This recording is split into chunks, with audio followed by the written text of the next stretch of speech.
book thingy. In this case, it's The Guns of the South or something like that. What the hell is it? Guns of the South, with a picture of Robert E. Lee holding an AK-47 on it. So, this is Harry Turtledove. He's done a number of alternate history type books. I'm trying to see what's listed here. I think I've read some of them before. I vaguely remember one set in the 30 Years' War. So it's not like he's just focused in on the lost cause element of this. However, that is a particularly touchy subject to look back on, and also one which is going to have its own sort of popular, fan base on that.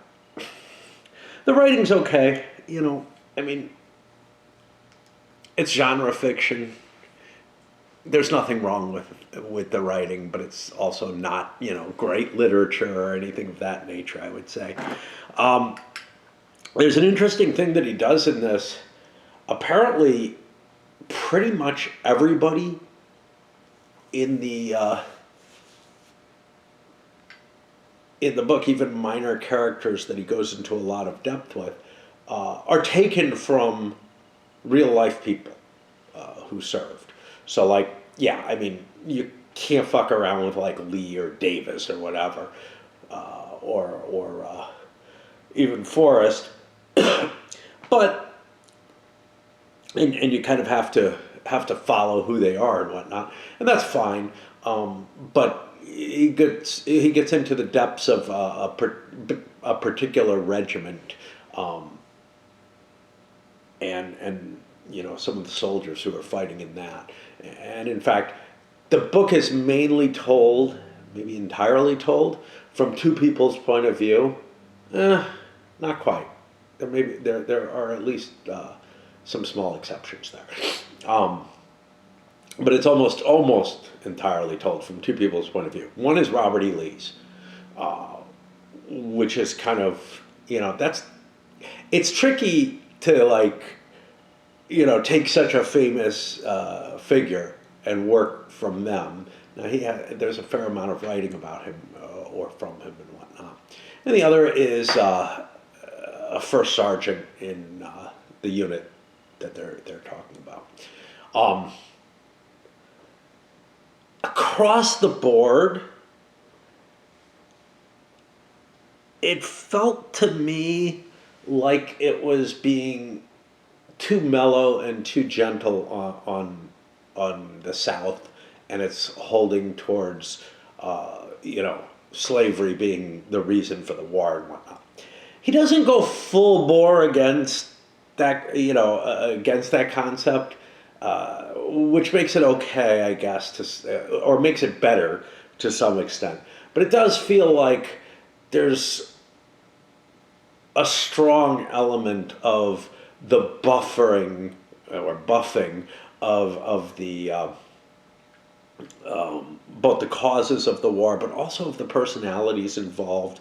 So real racism seems to be a little bit rarer here than at least my impression is. But again, and again, in some ways, this feels kind of like masturbatory Lost Cause fan fiction. Although, again, it's being, put to the audience. This was written in the 1990s of the 20th century. So, that full-on racism is not at all idealized or anything like that, as it might have been had this been written at an earlier point. Even though there certainly are people who would eat that up, it's more written to that polished view of the Confederacy, and Lee is the great general who doesn't really commit many errors, and even Forrest comes across getting kind of a shiny gold star at the end in terms of like his character changing to be not not the person who would start, the Klan or anything like that. And actually, it feels a little disconcerting and jarring when you're reading it to see him shift over in that sort of way. And in fact, that's sort of my whole objection. Is it feels very much like everybody's being presented as far too reasonable to 20th century people, as opposed to the actual pro-slavery element that forced that forced the Confederacy out of the Union. But anyway, the broad story is people from the future show up and give Confederates AK-47s. Now, these people are not good guys at all, and they're viewed as very, very bad within the book, much worse than anybody on either side of the American conflict. So that's kind of disturbing. There also seems to be, this idolatry, not just towards Lee and towards Confederates, but towards Lincoln as well. It's all very much this kind of the view that we were taught, that was an incomplete view in at my age in grade school, right? And I think a more nuanced view of all these people has come out more and more to light. Now, he mentions a revisionist book. I'm trying to remember what it's called. I haven't read it. The Marble Man, which really probably, from what I understand looking stuff up online, went overboard in trying to show that Lee was not a particularly good person in any of the ways that his reputation was shined and buffed.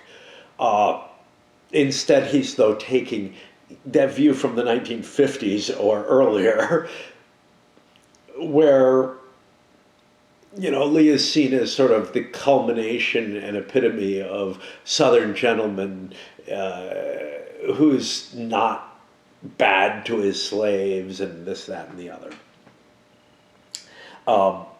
And it's very, very likely that it falls somewhere in between those two pictures. And more has come out to try to triangulate on that. I guess you have, you're working with the source material and whatnot. Generally, though, people who are biographers end up painting too rosy a picture of whomever they're, writing about, basically, because you get enmeshed in their own thought processes and all this, that, and the other. When the reality is everybody's kind of flawed and problematic, and I don't feel like that comes across at all in his presentation of Lee. And some minor characters, some of the Confederate generals are just presented as, I think, in too good a light as well. Strangely enough, Longstreet, who kind of totally disparaged Lee later on for Gettysburg, but also like the relationship between Davis and Lee feels a lot less or a lot more harmonious than I think it really was. They seem a lot more in agreement about things, and it's a sort of this, I don't know. Did you really need to do all this? Did you need to like make everybody sort of this saccharine version of what the reality probably was? I don't know. Anyway, this is not what I'm going to keep. It's perfectly fine, but it's not something that I'm going to say. Oh, I really wish I could reread that. One thing that's kind of neat in it is that I found a certain that I found the most compelling character was this first sergeant or whatever, and his relationship with a woman who snuck in to serve, who had been a whore and like continued whoring while, and she's actually based on a real character, but not the right name and not or maybe the right name, but not the right unit or something like that. Um, but where like everybody in the unit kind of knows about it, and it's just I find it the most interesting piece of the whole story because you know the premise is just ridiculous, right?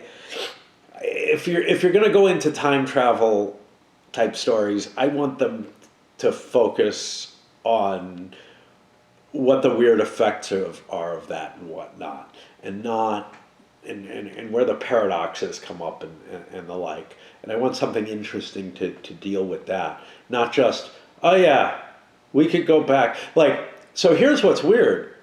Uh, they go back and change things. You know, they go back to the Civil War, these South African Afrikaners, basically, who are, you know, completely racist and pro slavery from the 21st century. They come back and they give the guns and are definitely interested in trying to make the South win.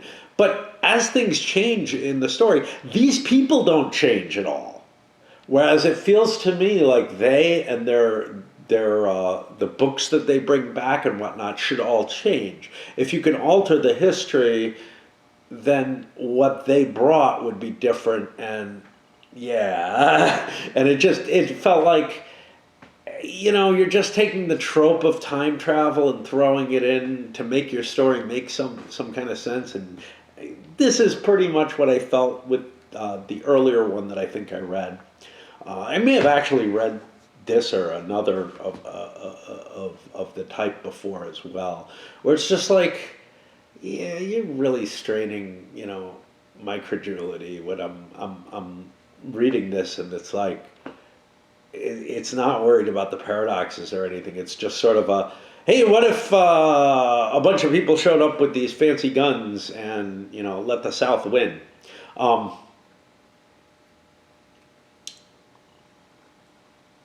he did some interesting historical gamesmanship about around you know what the election of Lincoln would be like, and uh, what the Confederate election would be like after they win the war and stuff like that. It's all intriguing. It's cute. It's I just feel like I'm reading something that you know feels more like a fan fiction than it does any kind of real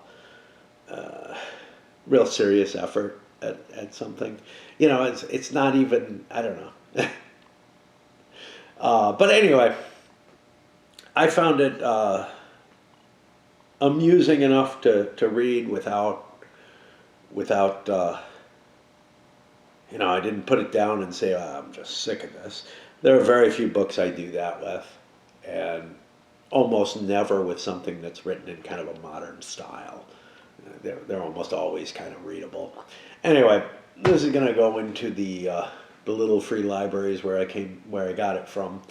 It's just not, you know, it's nothing that exciting. All right, up it goes, I guess.